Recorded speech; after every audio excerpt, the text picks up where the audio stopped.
So my name is David Hellman. My wife Paula is here at Arden Courts, and she's been here coming up to 3 years now. The decision was a very, for me, a very difficult one, clearly the most difficult decision I ever had to make.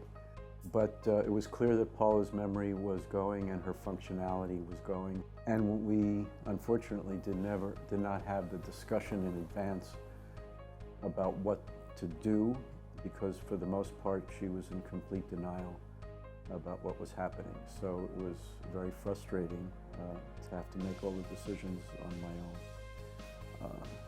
Before I placed her here though, I came here 4 times.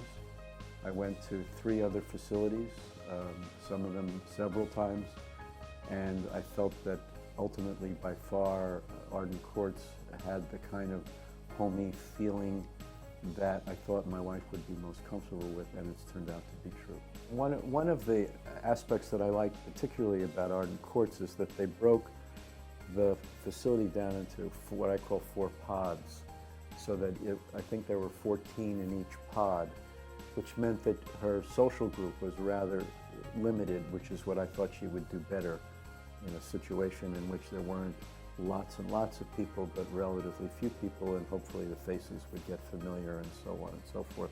And then that way I also get to know some of the people in her pod, some more than others, but I really like that arrangement. It all fronts on a courtyard, so later on today, after I finish talking to you, I'm going to take her out for a walk into the courtyard. It's a beautiful day, and it was one of the things I liked about Arden Courts. It's also on ground floor.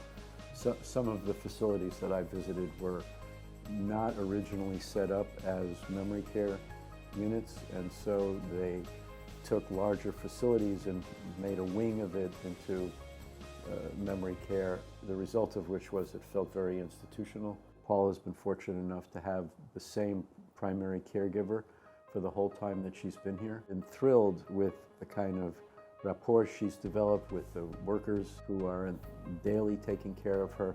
And whenever I've had to deal with any of the staff, the nursing staff, the administrative staff, the financial staff, people that are handling the finances, everyone has just been cooperative, helpful, and friendly, and made what is a very hard situation as easy as could be. Extremely pleased with Arden Courts. And in my support group, whenever we have occasionally disgruntled members talking about their dissatisfaction with other institutions and facilities, I always say, well, give Arden Courts in West Palm a shot, because I couldn't be happier.